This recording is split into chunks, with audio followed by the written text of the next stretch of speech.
WhatsApp पर status लगाया जिस पर लिखा सब खत्म और घर के अलग अलग कमरों में चार्ट सब मिलने से जिले भर में मचा हड़कंप। सराफा कारोबारी की पत्नी और 3 बच्चों के घर में मिले सब। मामला इटावा कोतवाली थाना क्षेत्र के लालपुरा त्राहे का है। यहीं पर मुकेश वर्मा 50 वर्षीय का परिवार रहता है। वह सराफा कारोबारी हैं।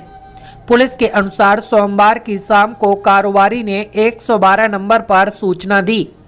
बताया कि उसकी पत्नी रेखा वर्मा 45 वर्ष और 3 बच्चे भव्या 18 वर्ष, काव्या 16 वर्ष और अभीष्ट 14 वर्ष ने सुसाइड कर लिया है। वह खुद भी अपनी जीवन लीला समाप्त करने जा रहा है। इसके बाद उसने अपना मोबाइल बंद कर लिया। इधर सूचना मिलने पर पुलिस अलर्ट हो गई। आनंद फानन में एसएसपी संजय कुमार वर्मा अपने अधिकारियों के साथ फॉरेंसिक टीम लेकर मुकेश के घर पहुंचे, जहां अंदर अलग अलग कमरों में कारोबारी की पत्नी, 2 बेटियां और 1 बेटे का शव पड़ा मिला। दूसरी ओर रेलवे स्टेशन के पास से कारोबारी को भी गिरफ्तार कर लिया गया, जिससे पूछताछ की जा रही है। आपको बता दें, मुकेश दिल्ली में सोना खरीदने का काम करता है। वह 8 से 10 दिन में ही घर पर आता जाता था। उसने 2 शादी की थी। 2 साल बाद वर्ष 2005 में कैंसर से पहली पत्नी की मृत्यु हो चुकी है। भव्या पहली पत्नी की बेटी थी, जबकि काव्या और अभीष्ट दूसरी पत्नी के बच्चे थे। भव्या दिल्ली यूनिवर्सिटी से बीकॉम कर रही थी। वह दीपावली पर घर आई थी। छोटी बेटी काव्या 12वीं क्लास की छात्रा है। 4 लोगों की मृत्यु हुई है, उसमें पत्नी समेत 3 बच्चे हैं, जिसमें 2 लड़कियां हैं और 1 लड़का है छोटा। तो 4 लोगों की मृत्यु हुई है। अभी प्रथम दृष्टया जो लग रहा है, जो पूछताछ की गई, मुकेश वर्मा को पकड़ लिया गया है।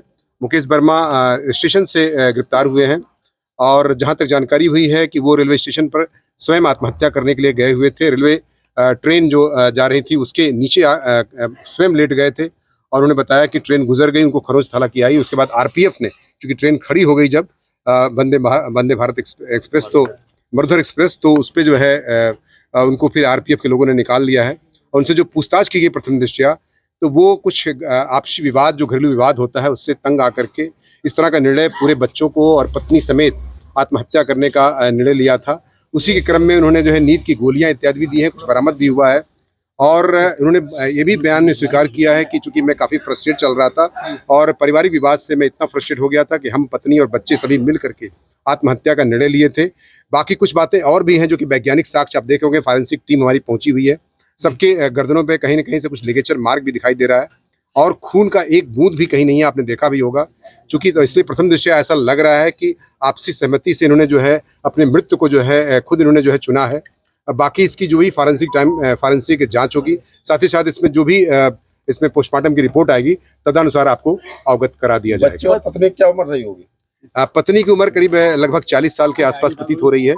बाकी 1 बेटी उनकी लगभग 22 साल की बताई गई है, 1 बेटी 16 साल की बताई गई है और बेटा करीब 10 से 12 साल का है। इस प्रकार से 4 लोगों की मृत्यु हुई है और आपको मैंने इससे पहले भी सारी बातें लगभग डिटेल में बता दी है। सर, परिवार संपन्न बताया जा रहा है, तो ऐसा क्या कारण रहा उन्होंने आत्महत्या की? मैंने बताया ना कि ये एक पारिवारिक विवाद है। अभी मैं आपको और भी गंभीरता से इसकी जो है कल तक काफी तथ्यात्मक बातें आ जाएंगी, लेकिन प्रथम दृष्टया जो उन्होंने मुकेश वर्मा, उनके घर वालों से, इनके बड़े भाई से, जो कि वकील भी, उनसे पूछताछ किया मैंने, उनके भाइयों से पूछताछ किया, उनकी जो घर की और भी औरतें हैं उनसे बातचीत किया है। सबका कहना है कि सर अभी समझ में नहीं आ रही है बात, लेकिन जो प्रथम दृष्टया मुकेश वर्मा ने जो बात बताई है कि वो बात यही कि हम लोग आपसी सहमति से मृत्यु को चुन करके मृत्यु को गले लगाए। सर, समय क्या रहा होगा लगभग? ये इन्होंने बताया है कि सुबह 4:30 बजे के आसपास हम लोगों ने पहले हमारी पत्नी, उसके बाद बच्चों को जैसे कि बारी बारी हम लोगों ने जो है मृत्यु को स्वीकार किया है। सर, पारिवारिक जन आरोप लगा रहे हैं कि जो जमीन जायदाद को लेकर भी काफी समय से जो विवाद चल रहा था, उसको लेकर भी ये हो सकता है, लेकिन ये जांच का विषय है।